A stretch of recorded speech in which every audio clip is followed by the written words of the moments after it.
नमस्कार, एक बार फिर से स्वागत है आपके अपने चैनल पे। जी हाँ, तो दोस्तों आज के इस वीडियो में बात करेंगे कि Jharkhand rural health mission society JRHMS की तरफ से दोस्तों एक जो है वैकेंसी जारी किया गया है झारखंड NHM के द्वारा। ठीक है दोस्तों, ये जो वैकेंसी होने वाला है वो झारखंड के जितने भी स्टूडेंट हैं अप्लाई कर सकते हैं। अप्लाई का जो प्रक्रिया रहने वाला है वो दोस्तों आपका ऑफलाइन रहने वाला है। ठीक है, उसके बाद एप्लीकेशन स्टार्ट जो है वो 25 जून से ही जो है स्टार्ट हो गया है। तो दोस्तों इस वीडियो में हम पूरी जानकारी आपको हम बताएंगे कि पद का क्या नाम रहने वाला है और उसमें कुल कितने पोस्ट हैं, शैक्षणिक योग्यता के बारे में बताएंगे, क्वालिफिकेशन, उम्र सीमा, चयन प्रक्रिया, बाकी दोस्तों तमाम तरह की जो है बातें हम इस वीडियो में डिस्कस करने वाले हैं। तो दोस्तों वीडियो में आगे बढ़ने से पहले हम आपसे रिक्वेस्ट करते हैं कि यदि आप हमारे चैनल में पहली बार विजिट कर रहे हैं तो चैनल को सब्सक्राइब कर बेल आइकन को प्रेस करना ना भूलें, ऐसे ही दोस्तों वीडियो पाने के लिए। तो चलिए दोस्तों वीडियो को शुरू करते हैं। दोस्तों एग्जाम का जो नेम होने वाला है वो झारखंड NHM रिक्वायरमेंट 2026 होने वाला है। ऑर्गेनाइजेशन दोस्तों डिस्ट्रिक्ट हेल्थ सोसाइटी लोहरदगा की ओर से दोस्तों ये जारी किया गया है, लेकिन झारखंड के जितने भी स्टूडेंट हैं सभी स्टूडेंट जो है आप इसमें अप्लाई कर सकते हैं। विज्ञापन संख्या जो है आपका 2/2026 रहने वाला है। टोटल पोस्ट की यदि हम बात करें तो यहाँ पे देखिए जो है 59 पोस्ट यानी 59 पदों पे जो है यह भर्ती होने वाली है। क्वालिफिकेशन की यदि हम बात करें तो दोस्तों यदि आप 10, 12 डिप्लोमा, ANM, GNM ग्रेजुएशन या फिर पोस्ट ग्रेजुएशन PG किए हैं तो दोस्तों आप इस फॉर्म को भर सकते हैं। एप्लीकेशन का जो प्रोसेस रहने वाला है वो दोस्तों यहाँ पे देख सकते हैं पूरी तरीके से जो है ऑफलाइन रहने वाला है। ऑनलाइन यहाँ पे कोई भी विचार नहीं किया जाएगा। एप्लीकेशन का जो स्टार्ट डेट है दोस्तों वो 25 जून 2026 से ही शुरू हो गया है। हम यह वीडियो 2 दिन बाद बना रहे हैं। उसका जो लास्ट डेट है वो 24 जुलाई 2026 के 5 बजे तक जो है रखा गया है। तो दोस्तों यदि आप जो है इस फॉर्म में एलिजिबल हैं और भरना चाहते हैं तो दोस्तों आपको जो है 24 जुलाई तक जो है भर लेना है। उसके बाद यहाँ पे देखिए दोस्तों वैकेंसी डिटेल, देखिए वैकेंसी डिटेल यहाँ पे लिखा गया है। उसके बाद देखिए पोस्ट की यदि हम बात करें तो कौन कौन से इसमें जो है पोस्ट रहने वाले हैं। तो देखिए सबसे पहले जो है आपका अकाउंटेंट NTEP का पोस्ट रहने वाला है, जिसमें दोस्तों कुल जो है 1 पद आपको देखने को मिलेगा। नंबर 2 में दोस्तों आपको यहाँ पे डिस्ट्रिक्ट PPM कोऑर्डिनेटर NTEP देखने को मिलेगा, वो पोस्ट रहने वाला है। उसमें भी दोस्तों जो है आपको 1 पद यहाँ पे देखने को मिलेगा। उसी तरह दोस्तों यहाँ पे थोड़ा सा आपको स्क्रॉल करना है तो देखिए यहाँ पे कुल जो आपको पद देखने को मिलेगा वो दोस्तों यहाँ पे 23 यानी कि 23 पद पे जो है 23 पोस्ट पे जो है दोस्तों यह भर्ती निकल कर सामने आई है। और दोस्तों कुल जो पदों की संख्या है वो 59 जो है इसमें पद देखने को मिलेगा। आप दोस्तों इसको देख सकते हैं ऑफिशियली नोटिफिकेशन में। ठीक है, आगे देखिए। आगे दोस्तों यदि हम बात करें कि एजुकेशन क्वालिफिकेशन क्या होना चाहिए तो देखिए यदि आप कम से कम 10, 12 ANM, GNM या फिर diploma graduation, post graduation, BCom, B pharma, मनोविज्ञान, लैब इक्विवेलेंट क्वालिफिकेशन ए रीऑर्गेनाइज बोर्ड, यूनिवर्सिटी या फिर किसी भी दोस्तों बोर्ड या फिर यूनिवर्सिटी या फिर इंस्टीट्यूट से अगर आप किए हैं तो दोस्तों आप जो है इस फॉर्म को भर सकते हैं। उसके बाद दोस्तों यदि हम बात करें कि आपका सिलेक्शन प्रोसेस क्या रहने वाला है तो देखिए यहाँ पे सबसे पहले आपको जो है रिटर्न एग्ज़ाम देना होगा। उसके बाद दोस्तों एकेडमिक क्वालिफिकेशन मार्क्स जो आप किए हैं 10, 12 जो भी आपका क्वालिफिकेशन है उसके आधार पे कुछ नंबर दिए जाएंगे। उसके बाद आपका स्किल टेस्ट भी होगा। उसके बाद दोस्तों डॉक्यूमेंट वेरिफिकेशन होगा। ये सब होने के बाद दोस्तों लास्ट में जो है आपका मेरिट बनेगा। यदि आप मेरिट में आपका नाम आता है, चयन होता है तो दोस्तों आप इसमें जो है जॉब भी कर सकते हैं। उसके बाद यदि हम बात करें कि फ़ी कितना रहने वाला है, एप्लीकेशन फ़ी, दोस्तों आप यहाँ पे देख सकते हैं कैटेगरी वाइज जो है फ़ी आपको देखने को मिलेगा। सबसे पहले अगर हम बात करें कि UR या फिर EWS BC1 या फिर BC2 से यदि आप आते हैं तो आपको जो है दोस्तों यहाँ पे 400 रुपया देना होगा। यहीं आप SC ST से आते हैं तो आपको 200 रुपया लगेगा। और दोस्तों PWD 40% यदि आप दिव्यांग हैं, डिसेबिलिटी हैं, दोस्तों आपको जो है यहाँ पे फ्री 1 भी रुपया नहीं देना होगा। उसके बाद यदि हम बात करें आयु सीमा, एज लिमिट, तो देखिए यहाँ पे एज लिमिट जो है आपको मिनिमम एज जो है आपका 21 साल रहना चाहिए, तभी दोस्तों आप जो है इस फॉर्म को भर सकते हैं। मैक्सिमम एज यदि जनरल EWS है तो आपके लिए 35 वर्ष, BC1 BC2 है तो आप उसके लिए 37 वर्ष, फीमेल UR BC EBC के लिए हैं तो 38 वर्ष, SC ST मेल फीमेल के लिए 40 वर्ष रखा गया है। ठीक है, आगे देखिए। आगे यहाँ पे देखिए इम्पोर्टेंट डेट एक बार फिर से आपको हम बता देते हैं कि एप्लीकेशन जो स्टार्ट है वो 25 जून से स्टार्ट हो गया है। लास्ट डेट 24 जुलाई 2026 तक रखा गया है, शाम के 5 बजे तक। दोस्तों ये जो फॉर्म है वो पूरी तरीके से ऑफलाइन है। अब आपको हम बताएंगे कि फॉर्म को कैसे भरना है, पूरी जानकारी आपको हम आगे बताते हैं। चलिए, तो देखिए दोस्तों ये जो नोटिफिकेशन है, ठीक है, इसको दोस्तों आप पढ़ लीजिएगा। यहाँ पे दोस्तों हम आपको जो है कुछ बातें बता देते हैं। ठीक है, देखिए सबसे पहले दोस्तों यदि हम बात करें कि यदि आपका निवासी प्रमाण पत्र 19/7/2019 को बना है, ठीक है, पूर्व अंचाधिकारी के द्वारा, तो दोस्तों उसका मान यहाँ पे आप देख सकते हैं साफ साफ उनका मान्यता नहीं दिया जाएगा। ठीक है, या फिर यदि आपका निवासी प्रमाण पत्र 2/6/2016 को भी बना है तो भी दोस्तों आपका जो है मान यहाँ पे नहीं दिया जाएगा। यहाँ पे नोटिफिकेशन में साफ साफ लिखा गया है। आपको जो इसमें लगाना है वो बिल्कुल न्यू वाला दोस्तों आपको निवासी यहाँ पे लगाना है, तभी दोस्तों जो है मान्य दिया जाएगा, नहीं तो उसको जो है रिजेक्ट कर दिया जाएगा। उसके बाद यहाँ पे देखिए यदि आपका पिता या पति के आधार पर निवासी प्रमाण पत्र बनाए हैं या फिर पति के आधार पर निवासी प्रमाण पत्र या फिर अन्य प्रमाण पत्र आप बनाए हैं तो अभ्यर्थी का नाम विभिन्न होने के कारण आपको जो है यहाँ पे शपथ पत्र भी लगाना अनिवार्य है। यदि आप शपथ पत्र नहीं लगाते हैं तो आपको जो है दिक्कत का सामना करना पड़ेगा। आगे दोस्तों जाति प्रमाण पत्र के बारे में भी दोस्तों वही कहा गया है कि यदि आपका 25/2/2019 से बना है तो दोस्तों उसको मान्यता नहीं दिया जाएगा। आपको जो है जाति, निवासी, आय तीनों को दोस्तों यहाँ पे आपको न्यू ही बनाना होगा। यहाँ पे साफ साफ कहा गया है। यदि आप पुराना वाला अगर लगा के देते हैं तो दोस्तों आपको जो है दिक्कत का सामना करना पड़ेगा। ठीक है, आगे देखिए। आगे यदि हम बात करें तो देखिए यहाँ पे लिखा है कि शैक्षणिक कार्य, सेना में भर्ती के लिए निर्गत जाति प्रमाण पत्र, आय एवं संपत्ति प्रमाण पत्र आरक्षण कोटि का जो है निर्धारण के लिए अनुमान नहीं होगा। ठीक है, तो ये सब जो है आपको ध्यान में रखना है। नोटिफिकेशन को दोस्तों आपको जो है जरूर पढ़ के ही इसमें अप्लाई करना है।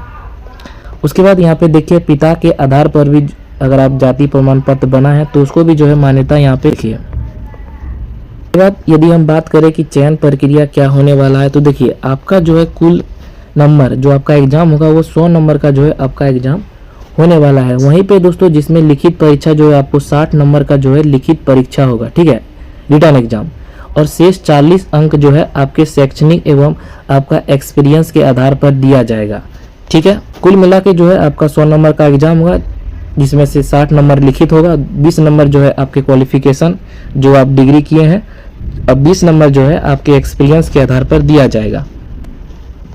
वहीं अगर आप ANM एवं पारा चिकित्सा कर्मी में चयनित हुए थे तो दोस्तों आपको जो है 40 अंक का जो है विभाजन शैक्षणिक योग्यता 10+2 इंटरमीडियम या फिर कुछ भी पोस्ट ग्रेजुएशन किए हैं तो दोस्तों देखिए यदि आप उस क्वालिफिकेशन में यदि आप 50 से 64% अगर आप नंबर लाते हैं तो दोस्तों आपको जो है 10 नंबर दिया जाएगा। ठीक है, उसके बाद यदि आप 65 से 79-79% लाते हैं तो आपको जो है 15 अंक दिया जाएगा। या फिर 80 से 100% तक लाते हैं तो दोस्तों आपको जो है 20 नंबर दिया जाएगा। वही कहा गया है कि 20 नंबर जो है आपके क्वालिफिकेशन के हिसाब से दिया जाएगा। वही 20 नंबर जो है यहाँ पे आप उसका विवरण देख सकते हैं।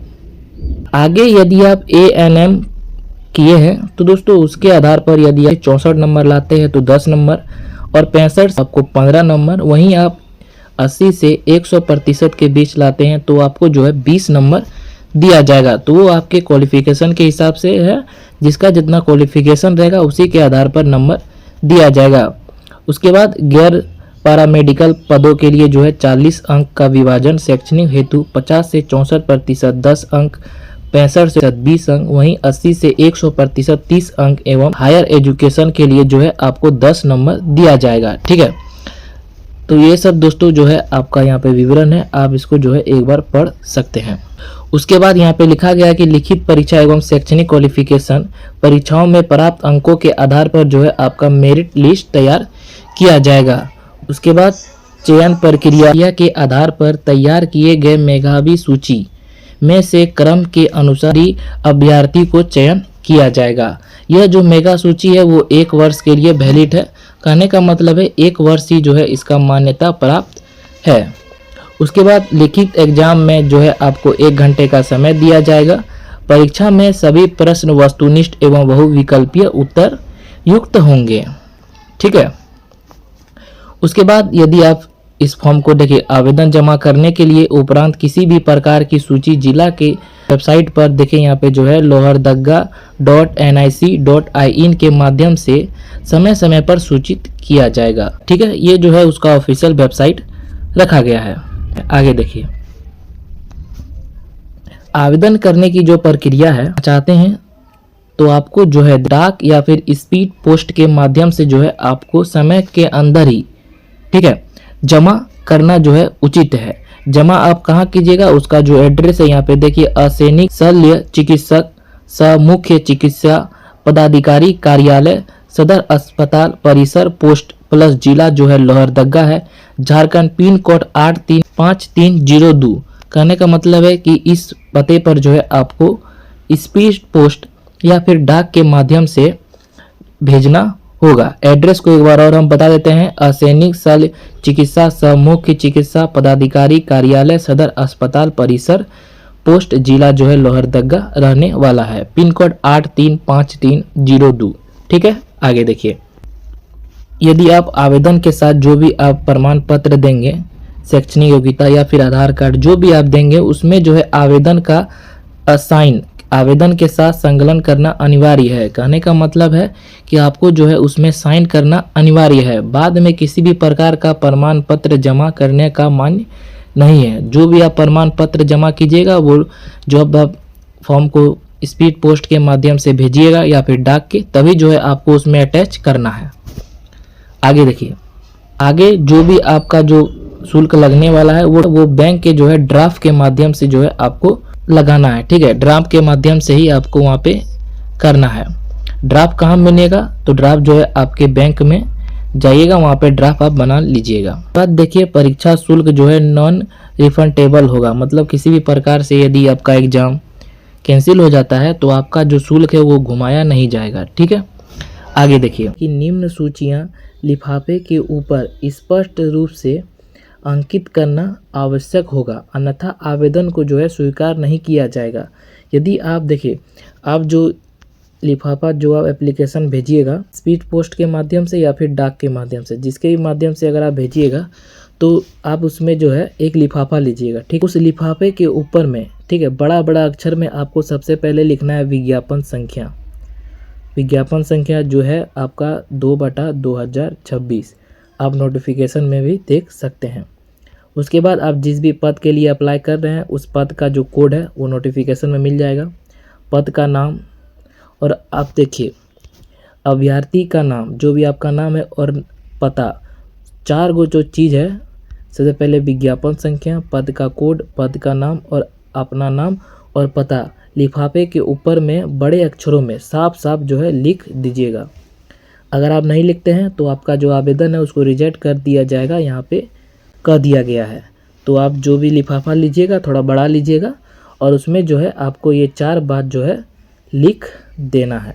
ठीक है। इसके बाद देखिए यहाँ पे लिखा गया है कि यदि आप अंतिम तिथि के बाद आवेदन करते हैं तो आपका आवेदन को जो है स्वीकार नहीं किया जाएगा। कहने का मतलब है आपका आवेदन को जो है रिजेक्ट कर दिया जाएगा। ठीक है, इसलिए यदि आप भरना चाहते हैं तो अंतिम तिथि के जो है पहले ही भर दीजिए।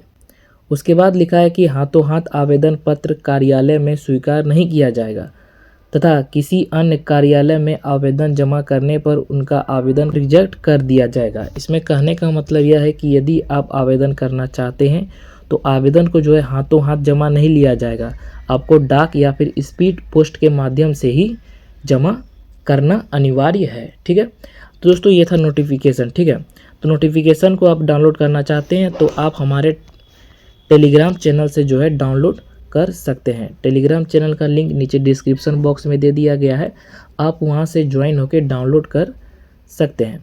अब चलिए बात करते हैं इसका एप्लीकेशन फॉर्म। देखिए, तो देखिए ये रहा इसका एप्लीकेशन फॉर्म, ठीक है, नोटिफिकेशन के साथ ही जो है अटैच है। सबसे पहले आपको यहाँ पे पद का नाम, जिस भी पद के लिए अप्लाई करना चाहते हैं उस पद का नाम लिखना है। नोटिफिकेशन में उस पद का कोड मिल जाएगा, आपको यहाँ पे लिख देना है। आपका नाम, आप जेंडर मेल फीमेल जो भी हैं आपको लिख देना है। उसके बाद पिता या फिर पति जिसका भी नाम है आपको यहाँ पे लिख देना है। जन्म तिथि लिखना है। नंबर 5 में आप जिस भी कैटेगरी से आते हैं आपको यहाँ पे लिख देना है। मोबाइल नंबर, देखिए मोबाइल नंबर लिखना जो है आपको अनिवार्य है, तो आप जो आपका मोबाइल नंबर है पर्सनल मोबाइल नंबर वो जो है आपको यहाँ पे लिख देना है। ईमेल आईडी जो है आपको यहाँ पे लिखना है, ठीक है। ईमेल जो लिखिएगा जो चालू ईमेल है वही लिखिएगा, क्योंकि यहाँ पे लिखा गया है कि वैध ईमेल ही लिखे। उसके बाद आपका अस्थायी पता, पत्राचार का पता जो भी होगा एड्रेस आपको वहाँ पे लिख देना है। 10 नंबर में शैक्षणिक योग्यता, आपका जो भी क्वालिफिकेशन है 10, 12, ग्रेजुएशन, पोस्ट ग्रेजुएशन जो भी है आपको यहाँ पे पूरा उसका विवरण भर देना है। 11 नंबर में यदि आपका किसी प्रकार का कंप्यूटर की जानकारी, अगर आप कंप्यूटर किए हैं या NMM ऑफिस में कुछ काम किए हैं तो आपको जो है यहाँ पे उसका विवरण भर देना है। 12 नंबर में यदि आपके पास में झारखंड पैरामेडिकल काउंसिल या फिर स्टाफ में किसी प्रकार का नर्सिंग काउंसिल में अगर आप रजिस्ट्रेशन किए हैं तो उसका जो है यहाँ पे विवरण भर देना है। अगर आप नहीं किए हैं तो आप इसको छोड़ सकते हैं। नंबर में आप जिस भी पद के लिए अप्लाई कर रहे हैं यदि उसमें ड्राइवरी लाइसेंस मांगा गया है तो आपको जो है ड्राइवरी लाइसेंस भी यहाँ पे भरना ज़रूरी है। 14 नंबर में यदि आप किसी भी आपके पास कार का अनुभव है, ठीक है, जिस भी पद के लिए अनिवार्य है उसी में जो है भरना है, तो आपके पास है तो आपको यहाँ पे भर देना है, नहीं तो इसको छोड़ देना है। 15 नंबर में आपका निवासी जो है अस्थायी निवासी, सबसे पहले आपका निवासी SDO लेवल है या फिर CO लेवल है, जो भी लेवल है आपको यहाँ पे भरना है। उसके बाद रेफरेंस नंबर भरना है। उसके बाद इशू डेट जो भी है आपको यहाँ पे भर देना है। 16 नंबर में जाति में भी उसी तरह आपको सबसे पहले भरना है, ठीक है, SDO लेवल, CO लेवल जो भी है यहाँ पे रेफरेंस नंबर भरना है। उसके बाद इशू डेट भरना है। उसके बाद यदि आप EWS से बिलोंग करते हैं तो यहाँ पे आपको भरना है। उसके बाद यदि आप दिव्यांग हैं तो आपको यहाँ पे भरना है। भरने के साथ आपको जो है दिव्यांग सर्टिफिकेट भी अटैच करना होगा। यदि आप नहीं है तो इसको छोड़ दीजिएगा। उसके बाद 19 नंबर में यहाँ पे लिखा है कि परीक्षा शुल्क की विवरणी। कहने का मतलब है कि आप बैंक में जब ड्राफ्ट बनाइएगा उस ड्राफ्ट में जो है सारा कुछ डिटेल लिखा रहेगा, ड्राफ्ट संख्या, डेट ऑफ इशू, जिस डेट को आप ड्राफ्ट बनाइएगा उस डेट को जो है आपको यहाँ पे भरना है, और जिस भी बैंक से आप बना रहे हैं सारा डिटेल आपको जो है भरना है। उसके बाद यहाँ पे देखिए तिथि भरना है, यहाँ पे स्थान, उसके बाद यहाँ पे आपको जो है साइन कर देना है। आगे देखिए बस दो आपको जो है फॉर्म भरना है, ठीक है। इस फॉर्म को और आप नोटिफिकेशन को आप हमारे टेलीग्राम चैनल में जो है डाउनलोड कर सकते हैं। टेलीग्राम चैनल का लिंक नीचे डिस्क्रिप्शन बॉक्स में दे दिया गया है, आप वहां से डाउनलोड कर सकते हैं, ठीक है। आगे दोस्तों आज के लिए जो है इतना ही। उम्मीद करता हूं कि वीडियो आपको पसंद आया होगा, तो वीडियो को लाइक करें और अपने दोस्तों के साथ शेयर ज़रूर करें। और अगर आप हमारे चैनल में पहली बार विजिट कर रहे हैं तो चैनल को सब्सक्राइब कर बेल आइकन को प्रेस करना ना भूलें, ऐसे ही अपडेट पाने के लिए। अब मिलेंगे नेक्स्ट वीडियो में कुछ अलग जानकारी के साथ, तब तक के लिए बाय, धन्यवाद।